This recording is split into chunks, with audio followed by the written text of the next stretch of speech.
Hey YouTube, welcome back to a new video. I'm here today to share some quick impressions on the PlayStation 5, what I think about it so far. For those of you that had a chance to watch my monthly pickup video, you know that I was able to get my hands on a PlayStation 5 from Amazon. I received it on December 30th.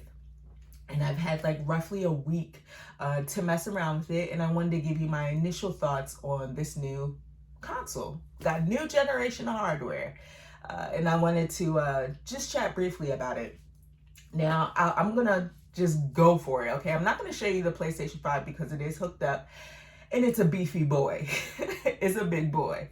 But this box, if this is any indication, this box is huge. This is probably the biggest console box I've ever seen. It's humongous. The PlayStation 5 came out of this, and my son and I struggled to pull it out. It's heavy. This box isn't heavy, but the console is. Yeah, that was my first reaction, was like, oh my gosh, this thing is huge.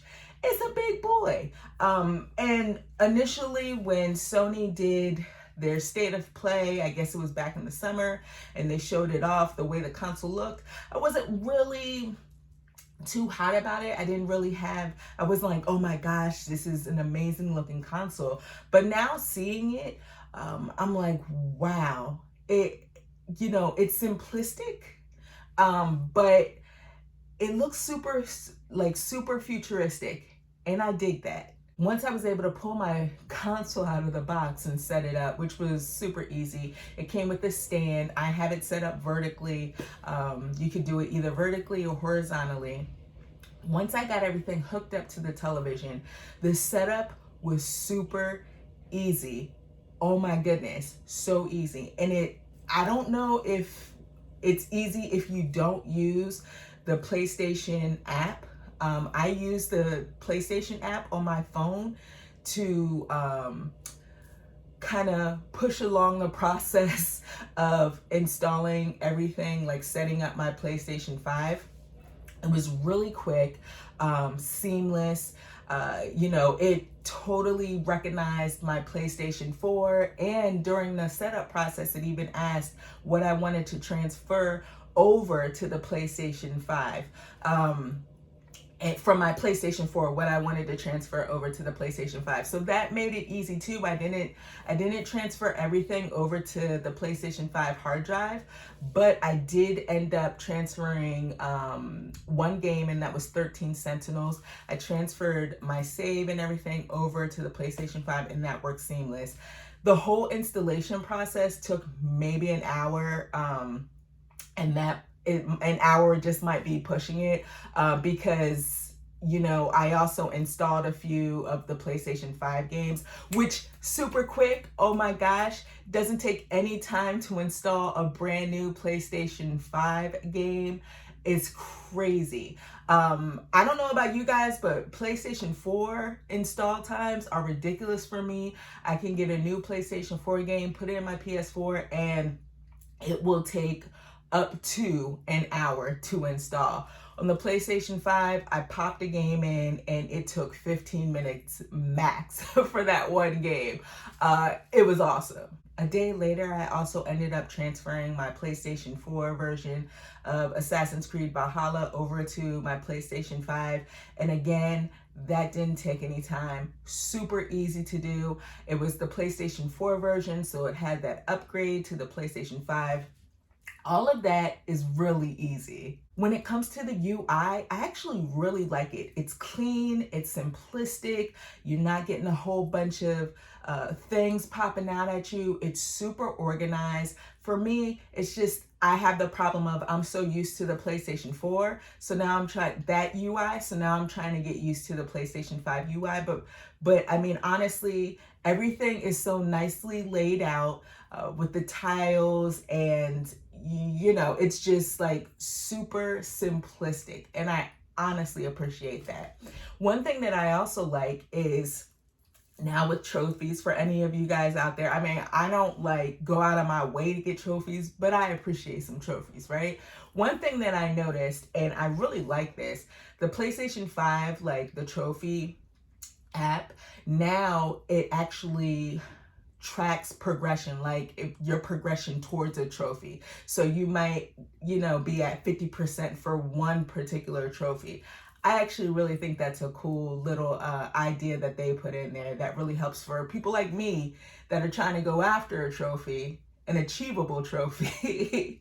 It's you kind of know where you're at, and you know how much more you have to do before that trophy pops. Another cool thing about the UI, once you're in there and you're kind of digging around, you notice that you're able to suspend games now.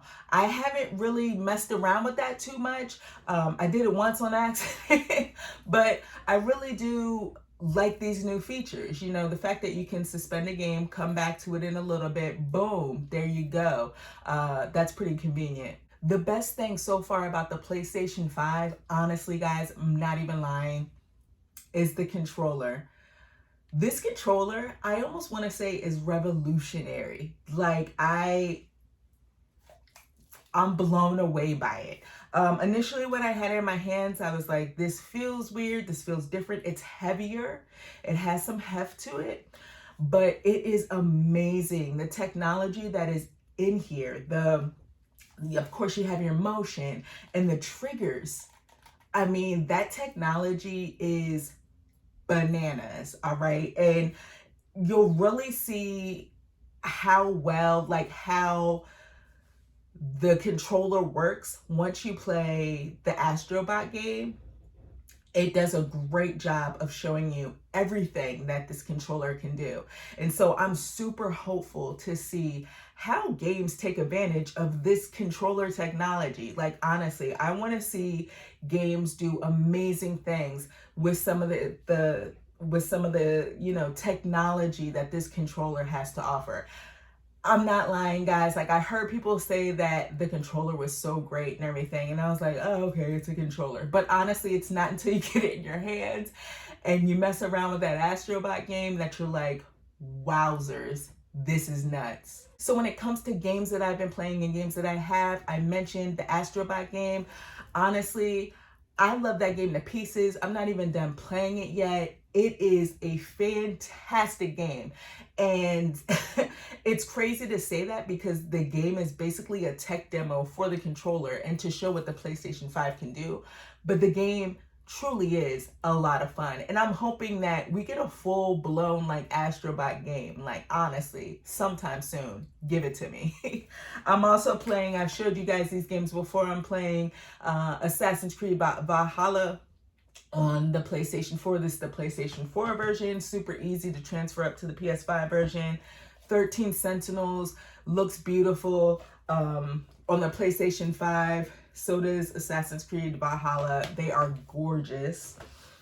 I haven't played, this is a PlayStation 5 game, full blown. I haven't played this yet. Immortals Phoenix Rising. I will be playing it soon once I'm done with one of the games that I'm currently playing.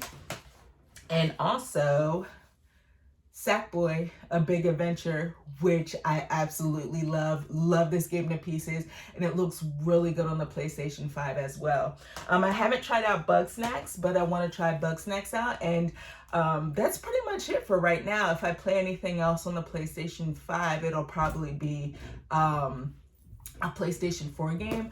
Right now, I'm just looking forward to Sony putting out some cool games for this awesome hardware. I'm digging the PlayStation 5. Really cool console, honestly.